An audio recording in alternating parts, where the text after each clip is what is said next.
Hello everyone, I am doctor Neelam Sharma और मैं कुछ सुझाव देना चाहती हूँ। पोस्ट ग्रेजुएट लेवल पर मैं कहना चाहती हूँ कि जो हमारी एमए की पढ़ाई है वो केवल थ्योरेटिकल ना होकर उसमें थोड़े से बदलाव की आवश्यकता है। मैं एक आम नागरिक हूँ और मैं भी कुछ सोच सकती हूँ, मेरा भी दिमाग चलता है, तो मैं भी कुछ ना कुछ बताना चाहूँगी। जो मुझे लगा जब मैं एमए कर रही थी तो मुझे किसी चीज़ की कमी खली कि यहाँ इसमें कुछ नया बदलाव आना चाहिए। वो बदलाव ये आना चाहिए कि जब हम एमए करते हैं तो थ्योरेटिकल ना हो, केवल उसको रट के 20 नंबर का, पहले तो 20 नंबर का ये क्वेश्चन होता था, यानी कि 5 क्वेश्चन लिखने होते थे। इससे बच्चे की पूरी प्रतिभा निखर कर नहीं आती है। थ्योरेटिकल का जो ये अगर आजकल ऑब्जेक्टिव टाइप या शॉर्ट आंसर टाइप या इस तरह से कर दिया है तो बहुत ही अच्छी बात है, ये तो है ही एक प्लस पॉइंट।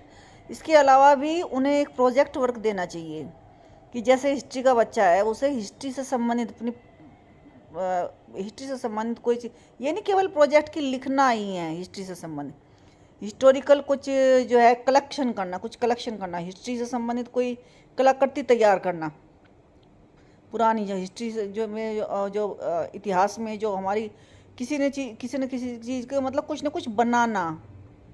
केवल ये नहीं कि उसके बारे में लिख लाओ, ये नहीं, कुछ न कुछ हिस्टोरिकल मतलब हिस्ट्री से संबंधित कुछ नया प्रोजेक्ट या प्रैक्टिकल वर्क बच्चों को देना चाहिए। उस प्रैक्टिकल के भी कम से कम 200 नंबर। अगर चार पेपर होते हैं एमए में, आजकल अगर 4 पेपर होते हैं तो उनमें से कम भी 200 नंबर या उनमें कम करके, यानी कि 100 नंबर के ना हो करके उनमें कम करके 200 नंबर का प्रैक्टिकल होना चाहिए, जिसमें बच्चे की जो ऑल राउंड डेवलपमेंट जिसे कहते हैं वो बच्चे का आ सके, है ना। कुछ न कुछ ऐसा करे, उस तरह का कुछ हमें सोचना चाहिए। मैं भी सोच रही हूँ कि हम हिस्ट्री में या किसी इकोनॉमिक्स में, हम जैसे हिस्ट्री में हम हिस्टोरिकल प्लेस पर जा सकते हैं।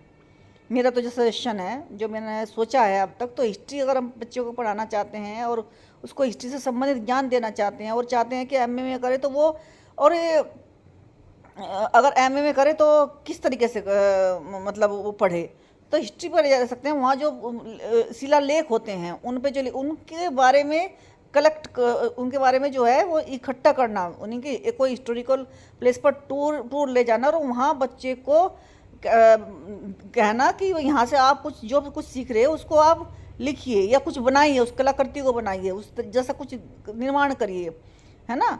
तो इस तरह से, या वहाँ के कोई जो पुराने अवशेष हैं उनको इकट्ठा करना, इस तरह से कुछ उनको